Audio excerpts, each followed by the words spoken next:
So ito nga guys, ang sitwasyon nga po dito sa amin, sa Binakayang Tawid Cavite. Yan po nakikita nyo, bahang-baha na nga po dito.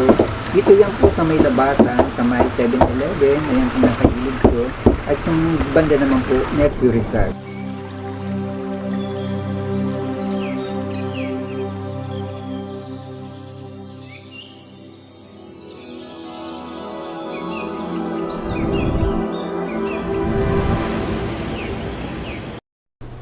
At nakikita nyo nga po, marami nga pong taong naglalakad dito nga po sa gitna ng kalsada kahit bahang-baha. Kasi ang iba po nyo dyan ay namimili rin po ng kanilang mga pagkain. At yung iba naman po ay pumupunta sa kanilang mga bahay ng mga kamag-anak para bisitahin at manigin nga po ang sitwasyon.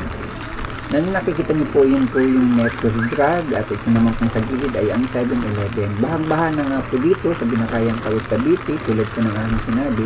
Kasi nga po, gawa ng, alam niyo naman na napakalakas po ng ulan at dahil nga rin po sa bagyo. At ayan po may pick-up na susubok na lulusong pero ewan ko lang po kung kakayanin niya ang tubig dahil napakalalim nga po doon sa may kanto, yung papunta nga pong Imos sa may bandang Manggahan, yung kanto nga po ng Manggahan. At ang iba nga rin po ay yan, tulad ng aking sinabi, mamimili ng kanilang mga pagkain.